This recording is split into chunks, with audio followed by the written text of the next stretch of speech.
offensive outburst we'd seen earlier this series. Murray finished with 17 points on 7 for 21 shooting from the floor, but escaped with the win. Mitchell had a team-high 22 points, but also had a late, costly turnover. So, Shannon, what letter grade do you give Murray and Mitchell for last night? Skip, I'm going to start with Mitchell first. I don't know how he gets a passing grade. 2 points in the fourth quarter, 2 turnovers in the fourth quarter. He was stripped late. He had 9 turnovers and 1 assist, and they lost the game. So I don't know how do I get a passing grade out of that. So you're going F? Yeah, I got to give him an F. I don't have no choice, Skip. I mean, because he had been so sensational. And it's not like, you know, when you take tests, Skip, you don't get like, well, you got A. Well, he's been getting a lot of A's, so I automatically just going to give him an A on the next test. No, I'm going to grade you accordingly. And last night was not his finest moment. He did not play well, and maybe it was fatigue. I understand it was Game 7, but this is when you can really create a legend for yourself. Yep. It's like this here. And this is why football players, Skip, the guys that perform in the playoffs, because every football game in the playoff is a Game 7. There ain't no Game 4, Skip. Okay, we lost, we come back to get them to Game 5. Every game in the playoffs is a Game 7. Yep. That's what makes it so heightened. For Jamal Murray, Skip, I'm gonna give him a D. They won. That's the only thing passing I can give him. Because you look at a guy, Skip, he was averaging about 20 points in the fourth quarters. And he got 4 points on 2 of 7. He was 0-2 from the three-point line and 7 of 21 field goal, 1 for 6 from the 3. And, Skip, I still believe it was a mistake in a situation like that. You pull that ball out and you make them foul you. And so I believe that was a mistake. It didn't end up costing them. But so I'm going to give him a D, and I'm going to give Donovan Mitchell an F. Okay. I start by saying how much I love both these young men. And they put on a show of shows for 6 games. But the stage got too big for both of them in Game 7. And I was highly and deflated about both their performances last night. I'm going to go D and D. I can't go fail because they both had their moments that would raise them above a flunk grade.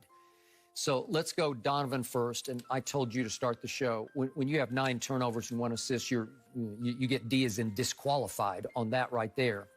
But at least you had a flurry that helped get you back in the game. They were down 19 with a minute gone in the third quarter. And at least you had something to do with the rally. And you did make 9 of 22 shots, even though you were only 2 of 8 from 3. Right. But I'll give you that much. And you did have 1 basket with 2.5 minutes left when he drove it and sort of right hand scooped it up and in. I'll give you that. So I'm going to give him a D. But from the mid-fourth quarter to the end, in which he stood over on the side with his hands, I think he was either gassed. I'm going to give him gassed. Maybe I'm giving him a pass. But you have to go get the ball from Mike Conley Jr. You kept forcing him to create a play that at age 32, after all the playoff miles he has on those legs and knees, he's not capable of making. So Mike Conley goes 1 of 7 in the fourth quarter because you kept making him shoot it when he didn't want to shoot it. You don't have Bogdanovich as your second scorer, and it was Mike Conley with Donovan just saying, no, go ahead, you do it. Me? Okay, I'll try. I'll try to do something here. Mike Conley goes 2 of 13 for the game, and obviously he shoots the 3 that lips in and lips out at the buzzer. Right. Okay, so Donovan didn't impress me through the fourth quarter with his will to win. Give me the damn ball and get out of my way. Right. Which brings me back to Jamal. And by the way, Donovan had averaged 39 a game for the first 6, and he scored 22 last 8 from 3. Okay. Now Jamal, he had averaged 34 a game. He was half that last night with 17 and went 1 of 6 from 3. And I told you in 3 Game 7s he's now played, he has 1 3-pointer to his name. Not good enough. So you said he'd scored 20 a game. I checked this just now. He had averaged in the fourth quarters and overtime of those first 6 games, 16 a game. Well, that's extraordinary. Right. 16 points. Most people would take 16 for a game in the playoffs. And in those fourth quarters, 6 games, and 1 overtime, I believe it was, he made 16 of 19 3-point shots. Right. That's preposterous. Skip, and both guys, Donovan Mitchell made the most threes in a series in NBA history with 33. The second place was Jamal Murray with 32. They tied Steph Curry, who made 32 in the 2016 finals against the Cavs. Okay, so Jamal had made 16 of 19 threes in 6 fourth quarters plus 1 overtime. Right.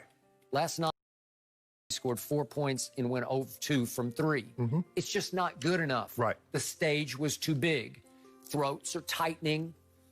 Pulses are pounding. It's Game 7, and this is a new deal. And even though, Skip, even though it's in the bubble, you're in prime time. That's a whole different ball game. You in 9 o'clock Eastern. They put that earlier. Yeah, 8:30.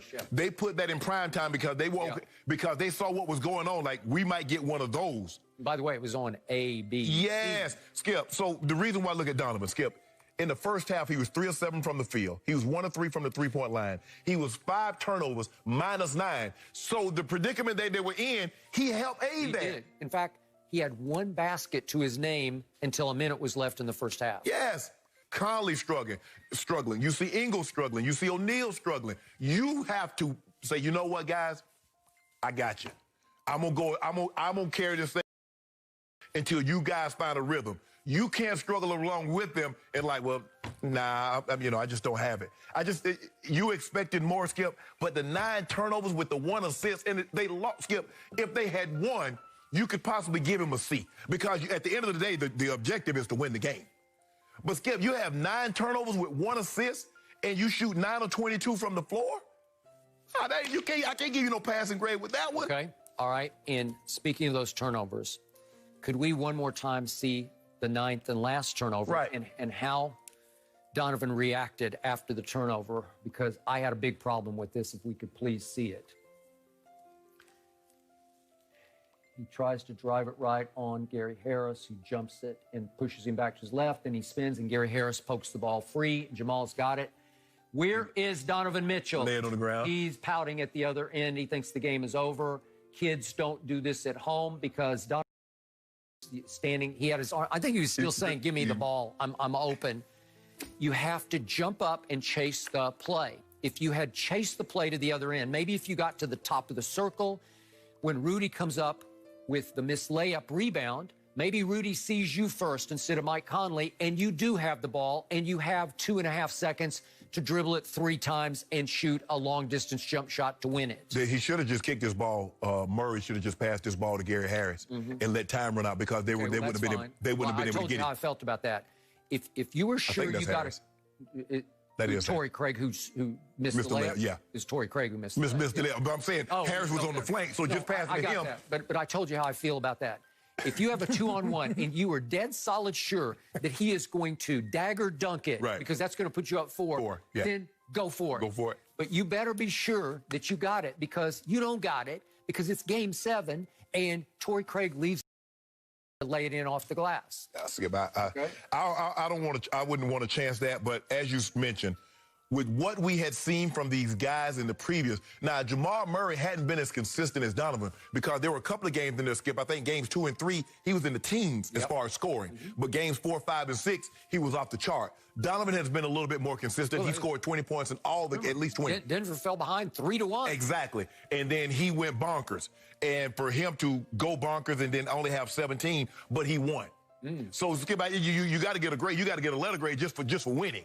But Donovan didn't play well last night. He didn't play well. The joke was on Donovan because Joker was on the other team and he did play well. And that was one of the reasons why you picked Denver, right? Yeah, I picked Denver. Yeah, that's why I felt they could win. It's because basically it was 2-on-1. Yep. It was 2-on-1. It was.